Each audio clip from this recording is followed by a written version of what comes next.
The jungle didn't sleep. Neither did the men who crept through it. The night belonged to them, and yet it belonged to something else entirely. A kingdom of shadows and whispers that cared little for the laws of men. The air was thick with sweat, gun oil, and the rank perfume of rotting vegetation. Every breath tasted like old ghosts and bad dreams. The red-tinted goggles were meant to be their salvation. Crimson windows into the night that promised to cut through the darkness and expose the enemy hiding in the shadows. But some say those blood-red visions came with a price. A cost that blurred the line between what was real and what should never have been. Every flicker of light was a doorway. Every phantom shape caught in the grainy haze was a question you didn't want answered. Some said it was just the dicyanin dye, an ancient chemical experiment trapped in the glass, a filter that turned light into visions and shadows into something more.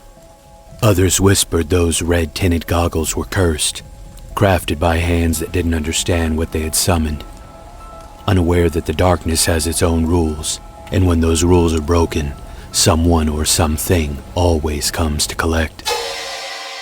Through those lenses, the world wasn't just red. It was sanguine insanity, a place twisted by shadows that swallowed the last traces of familiar light, the vines and leaves twisted into a living tapestry, each flickering shadow a blood-red brushstroke from a mad painter's hand. Men didn't just see soldiers in black pajamas or the glint of an enemy's AK barrel.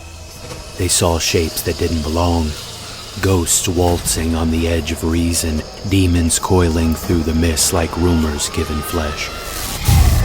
Some say it was combat fatigue, hallucinations born from too many sleepless nights and too many days soaked in adrenaline.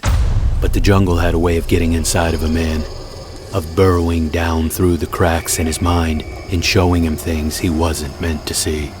Some of the men said it wasn't just in their heads. They said the scopes pulled back the curtain on a world we were never supposed to know.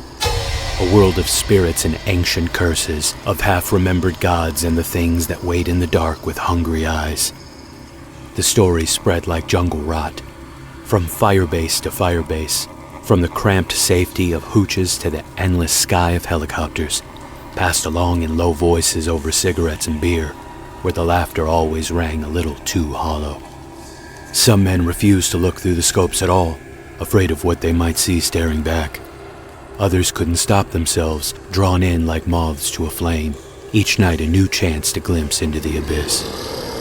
And if you looked long enough,